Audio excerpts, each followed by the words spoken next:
Herkese merhaba, bienvenue sur DC Addiction, la chaîne des accros aux séries turques. J'adore les séries mafieuses parce que la mafia, c'est des clans gangrénés par le sang. C'est un univers vil, brutal, plein de vices, un milieu d'obsession pour le pouvoir où dominer l'autre est une question de survie, où cacher ses failles est un art. C'est l'occasion pour un acteur qui incarne un chef de gang loyal, par exemple, de faire un pacte avec le diable et par ricochet de faire exprimer sa part d'ombre, son côté obscur, son avarice affective. La mafia, c'est des conflits de loyauté, des trahisons, c'est l'illégalité, c'est le défi à l'ordre. La mafia a son propre ordre, ses propres règles, avec une hiérarchie préétablie. C'est un défi à la loi. C'est donc un espace illimité de risques et donc de conflits entre les personnages. La mafia a besoin d'hommes réactifs, forts, meneurs, capables de tuer ou de camoufler un crime en un rien de temps. Qui dit balle perdue et hommes armés dit espérance de vie courte. Les mafieux ont besoin de soins, et soins riment avec médecin. Volontaire ou séquestré, peu importe. Il faut sauver les têtes utiles du groupe.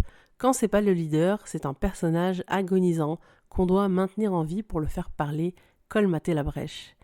Les chirurgiens sont les bienvenus. Après tout, un chirurgien fait un métier passion et a toujours l'espoir de sauver des vies.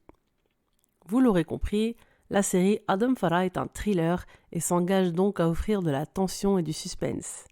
Dans un thriller, le personnage principal fait face à un défi, à un dilemme. Tahir, interprété par le caméléon Engin Akyürek, est un bon mafieux. Car oui, il y a des sales types au sang-froid étonnant, des tueurs à gages insensibles comme Ferhat dans la série Siyah Beyaz Aşk. Tahir a été élevé par un mafieux. Comme Ferhat, il est loyal et il lui obéit au doigt et à l'œil. Farah, incarnée par une Demet Özdemir au naturel, est une Iranienne, un médecin et une mère également. Elle a 28 ans, elle est belle, intelligente, bienveillante. Elle élève son fils Kerimshah et son rêve, il est beau. Faire en sorte que son fils vive comme un enfant normal. Kerimshah souffre d'une maladie génétique rare, la maladie de l'enfant bulle, qui se caractérise par l'absence de défense immunitaire. Le corps de l'enfant est donc propice aux infections. Kerimshah, comme les millions d'enfants bulles dans le monde, doit vivre dans un environnement 100% stérile. Je vous recommande au passage les films Tom et Lola ou L'attendrissant l'enfant bulle avec John Travolta. Cette maladie me fait penser aux enfants de la Lune, protégés pour ceux qui en ont les moyens par une combinaison de la NASA qui les protège des rayons UV. Les enfants de la Lune vivent principalement la nuit et ont une espérance de vie courte comme tous ceux qui souffrent d'une maladie rare. Kerimshah est très attachant, pour moi c'est vraiment la star du premier épisode. Farah a une formation médicale en Iran, pays qu'elle quitte pour trouver un traitement à la maladie de son fils, ou du moins un traitement qui augmenterait son espérance de vie. Dans son périple, elle doit s'arrêter à Istanbul. Elle y vit en situation irrégulière, et à défaut de travailler dans un hôpital, elle travaille comme femme de ménage dans des locaux plutôt risqués fréquentés par la mafia. Elle fait des économies et envisage de quitter la Turquie dès que possible. Mais un soir, pendant qu'elle travaille, elle est témoin d'un crime crapuleux, le meurtre d'un policier de surcroît. C'est là qu'entre en scène un homme qu'elle a vu un petit peu avant, Tahir, lors de sa première apparition. Et quelle entrée en scène d'Engin Akyürek. Le dilemme de Farah est clair, lutter contre ses valeurs, sa philosophie de vie, en optant pour le silence.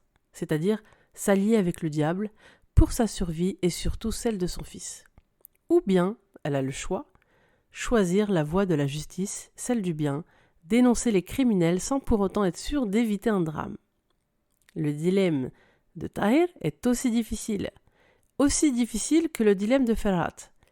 Régler le problème en éliminant tout simplement le témoin. Et donc, dans le cas de la série Adem Farah, il faut aussi éliminer Kerimshah. Ou bien trouver une solution qui va satisfaire son mentor, celui qui l'a élevé et à qui il doit tout, et maintenir en vie deux innocents qui étaient au mauvais moment et au mauvais endroit. Habillée par la styliste Melissa Koch, Tahir porte une longue veste en cuir taillée à son image et à son rôle. Elle vient fasciner son personnage de voyou ténébreux au regard terriblement obscur. La veste en cuir et la chaîne en or sont les symboles des années 90. Après l'effondrement de l'URSS, on a vu une invasion de gangs, condamnés à une lutte féroce des territoires. C'est avec la mafia russe qu'on a vu la veste en cuir et la chaîne en or inonder les écrans. avec un cigare ou un chewing-gum, peu importe pourvu que le personnage soit enveloppé dans une veste sombre en cuir, le symbole de la liberté, de l'homme rebelle, de l'homme viril. Cette veste imposante que porte Tahir, à la coupe droite et ouverte, confirme la démarche élancée de l'acteur, déjà imposant avec son 1m90. Il a un côté « je suis droit dans mes bottes, je sais ce que je veux, je sais où je vais ». Cette impression est validée dans sa démarche au ralenti qui fait vraiment peur. On se demande s'il va pas dégainer un flingue de manière imprévisible. Comme dans toute histoire, le personnage principal se transforme tout au long du récit. Le fameux voyage du héros. Et ça passe aussi par l'évolution vestimentaire. On verra combien de temps va durer le dilemme de Tahir et donc l'élégance du total look noir. On sait d'emblée que Tahir a un bon fond. C'est donc un bon mafieux, ce n'est pas un sale type détestable à notre grand bonheur. Sa dimension empathique est révélée dès les premières scènes du premier épisode. Analysons une de mes scènes préférées, la première scène qui met de la tension et qui nous plonge d'emblée dans l'action. Tahir recadre Kaan en train de mettre ses nerfs sur Alper dans la cuisine. On nous révèle tout de suite une information importante. C'est Tahir qui commande et qui a donc la supériorité sur Kaan, le fils pourri gâté d'Ali Gali Pakanje. Kaan, en colère, balance un verre au sol et ordonne aux femmes de ménage de faire leur boulot vu qu'elles sont payées pour ça. Et puis il s'en va. Tahir reste sur les lieux. Son regard, sa présence, sa prestance, ainsi que sa démarche sont tant d'indices de l'ambivalence du personnage. Tahir, dans cette scène, nous donne 1000 raisons d'avoir peur de lui, sans parler de la musique étouffante qui renforce la tension. Et pourtant, Tahir, qui a fait sa première apparition, vêtu d'un très beau 2 pièces, est filmé entre autres en contre-plongée pour bien mettre en évidence sa grandeur et sa puissance, va se baisser, limite se prosterner, prendre soin de ramasser le verre cassé, les bouts de verre, envelopper le tout dans un journal et le remettre délicatement à la nettoyeuse, aussi surprise que nous. En plus de ça, la musique s'arrête soudainement. On est surpris par la bienveillance de ce voyou armé derrière son beau costume. Un mystère. Il montre un respect de la profession, la femme de ménage est un être humain, et marque sa différence avec Kaan. On comprend implicitement que lui n'a pas été gâté par la vie, même s'il vit de manière confortable en tant que mafieux. Dans la série Siyah Beyaz Aşk, Ferhat va sauver Aslı en l'épousant. Car si elle devient sa femme, sa protection est garantie. Il va donc pas la tuer, il va l'épouser. Farah est sans papier, elle doit voyager et peut-être qu'elle ira aux États-Unis dans l'espoir de faire bénéficier à son fils d'un nouveau traitement prometteur. Pas de papier, pas de voyage. Sauf si Tahir l'épouse. J'adore les histoires de sans-papiers dans les séries. Demet Özdemir, en plus d'être magnifique sans une tonne de maquillage, est juste excellente et crédible dans ce rôle dramatique qu'elle maîtrise à merveille. J'ai hâte de voir son évolution. Il y a un seul truc que je supporte pas, c'est quand elle aperçoit et observe longuement Tahir. En fait, ces regards qui durent une éternité n'ont pas lieu d'être. Elle est censée prendre les jambes à son cou quand elle réalise qu'elle est repérée. Engin Ekurek est un super méchant. On l'attendait dans le camp du mal, il faut dire que c'est réussi. Mais bon, il nous surprend même plus tellement il réussit tout ce qu'il touche. Il est devenu Tahir avec le regard, avec la bouche souvent entr'ouverte, avec ses cheveux collés au front comme Miran dans Herjai, dans sa période sombre confiturée à la vengeance, avec son langage corporel. Notez ce réflexe physique qui consiste à remettre droit sa veste à chaque fois qu'il quitte une situation où c'est lui qui a la supériorité. Cet acteur caméléon transpire dans chaque rôle qu'il choisit. Voyons voir ce qu'Engin nous réserve dans la suite des épisodes.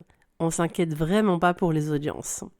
En tout cas, c'est un plaisir de voir que tout l'épisode ne se déroule pas dans un manoir. J'ai apprécié le persan de Demet et la musique égyptienne au début. J'aurais aimé que l'ex-danseuse nous offre une petite choré, mais la situation ne s'y prêtait pas. Quant au duo Demet-Engin, il parvient à nous offrir une alchimie insolente, presque scandaleuse, et ce n'est que le début. Quand Farah supplie Tahir de faire ce qu'il veut d'elle tant qu'il ne touche pas son fils, on ne rêve que d'une seule chose, c'est que Tahir en profite. Engin et Demet, au fur et à mesure des scènes qu'ils partagent, électrisent le public. Le premier épisode de la série est riche en étincelles. La grâce de Demet, mêlée à la puissance matricielle d'une mère prête à tout pour son fils, se conjugue aux silences assourdissants et à la nonchalance d'un Tahir glacial. Adam Farah est adapté de la série argentine La Chica que Limpia, une mini-série policière de 13 épisodes en espagnol. Il y a une version américaine, The Cleaning Lady, et une version mexicaine également, La Muchacha que Limpia. Évidemment, la version turque sera différente, même si, et c'est le concept de l'adaptation, elle s'inspire du scénario original. Mais nous, on veut pas d'une mini-série avec Engin Ekurek, c'est pas possible. Je vais dire une phrase que je prononce tout le temps, j'ai hâte au prochain épisode. Merci à vous, Hoşça kalın.